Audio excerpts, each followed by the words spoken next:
Welcome everyone to this deep dive. Today we're digging into something really powerful, a concept that honestly touches all our relationships. It boils down to this core idea. What you tolerate today teaches people how to treat you tomorrow. Yeah, and our inspiration for this comes from a really compelling Mind Fuel piece. It tackles, the real things, the uncomfortable things. So our mission today, let's unpack that. Let's figure out why silence is mistaken for permission, and maybe explore how we can empower ourselves, how we rewrite that contract for our future. Okay, let's unpack this. You ever notice how that works? Like the first time someone disrespects you, maybe it's small, and you don't say anything, and then boom, you do it again. Maybe the next time it's a little louder, a little bolder. Oh, absolutely. That observation is spot on.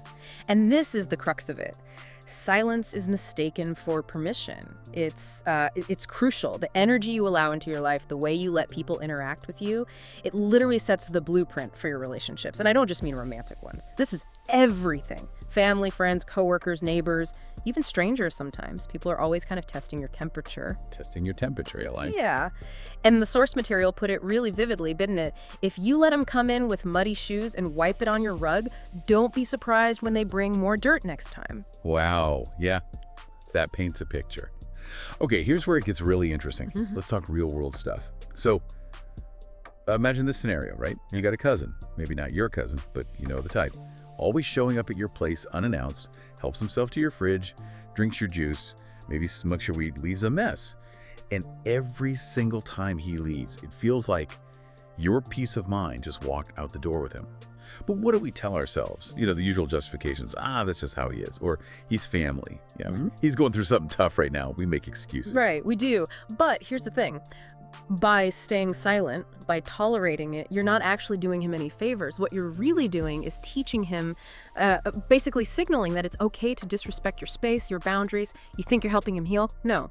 You're helping him hustle you. You're enabling that behavior. Enabling. That hits hard. Okay, let's shift gears.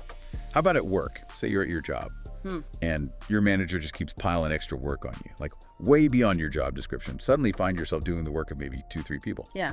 But that paycheck, that stays the same for one person, and you stay quiet. You hope they'll notice your hard work, right? Yeah. Hope for that raise or just some recognition. But from the manager's perspective, all they see is, hey, look, they're not complaining, no pushback. So the assumption becomes they must be cool with it or they can handle it. Yeah. And let's be clear, that's not humility on your part. It's really self-sacrifice, but it's disguised as patience. You're letting yourself be overloaded. Self-sacrifice disguised as patience. Oh. Wow. Okay, so for everyone listening, what does this all actually mean for you? Well, this is where it goes deeper than just how others treat you. It connects directly to how you treat yourself.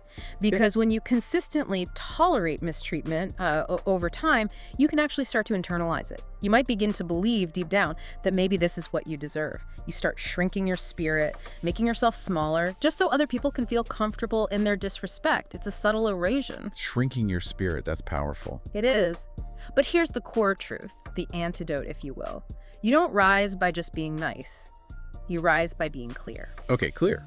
What does clear look like in this context? Clear about who you are, what you stand for. Clear about what you will, and just as importantly, what you will not accept into your life. Is that it? Exactly that. Perfectly put. And it connects to boundaries. Boundaries sometimes get a bad rap, People think setting boundaries means being mean or aggressive. But it's not about that at all. Boundaries aren't about being mean, they're about being honest. Honest with yourself and honest with others. And look, you can absolutely love people from a distance, you can wish them well sincerely, while also firmly locking your front door, metaphorically or literally. You protect your space. What's really fascinating, maybe a lot challenging, is that some folks genuinely need to see you stand tall, see you enforce those boundaries before they even begin to recognize your worth. Your actions teach them. It's like action speaking louder than words. Which brings up another point. You ever try explaining yourself? Really laying out your feelings, your reasons to somebody who just clearly doesn't care. It feels like talking to a brick wall, right? Yeah. Just wasted breath. Totally. It's exhausting and ineffective. So what is effective? The most powerful way to teach people how to treat you? Well, it's by treating yourself like you actually matter deeply. Okay, how do we start doing that? Practice. Start small, maybe. Start with your time. Is it being respected? Start with your energy. Where is it going? Is it being drained? Even start with how you talk to yourself. That internal dialogue matters hugely. Because here's what happens. When people see that you value yourself, that you protect your peace, They have a choice. They either step correct, meaning they adjust their behavior to respect you, or they step aside. They move on. Step correct or step aside. Yeah. I like that. And the follow-up to that is also important, maybe a bit tough. Those who don't adjust, those who choose not to respect your boundaries once you're clear, well, maybe they were never really for you to begin with. Their departure might actually be a blessing. That's a hard truth, but probably a necessary one. And, people are going to talk anyway, right? They'll have opinions regardless. But maybe, just maybe, they'll start putting some respect on your name. Once you show them that you respect your space, your energy. It isn't free. It has value. Okay, let's pause here. Let's make this personal for every listening. Time for some real self-reflection. Ask yourself right now, what have you been tolerating? What small things, maybe, are slowly stealing your joy? What do you keep letting slide, even though you know deep down it's cutting away at your self-worth? And maybe the toughest question, what are you letting stay in your life? Maybe a job, a relationship, that friend that feels more like a parasite. Are you letting it stay just because you're scared to be alone? Be honest with yourself. Now, I want you to try this. Maybe later today, look in the mirror. Really look at yourself and say this out loud. I teach people how to treat me by how I treat me. Say it like you mean it. What does that actually mean day to day? It means you check yourself before you let someone else wreck you. You value yourself first. It means you love yourself so fiercely, so loudly that disrespect it can't even hear itself talk in your presence. It gets drowned out. And if this whole conversation is hitting home for you, if it resonates, that's actually a really good sign. It means you're probably ready to stop accepting, crumbs when you're the one bringing the whole damn table. Yeah, ready for the whole meal, not just crumbs. So let's make this actionable. Here's a challenge for you this week. Just one small step.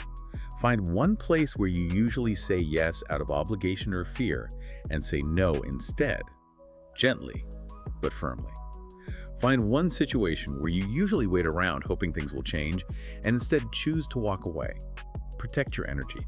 Find one moment where you typically fold or shrink back and instead consciously choose to stand tall. Own your space. Because, and this is the key takeaway, the absolute core, what you tolerate today, that literally becomes the contract for your tomorrow. It sets the terms. So the challenge is, break that cycle. Rewrite that contract, and where does it start? It always starts with why you. So here's the final thought to leave you with today. How will rewriting just one small contract this week, saying no, walking away, standing tall, how will that one act open up space? Space for the respect, the joy, the life you truly, truly deserve. Something to think about.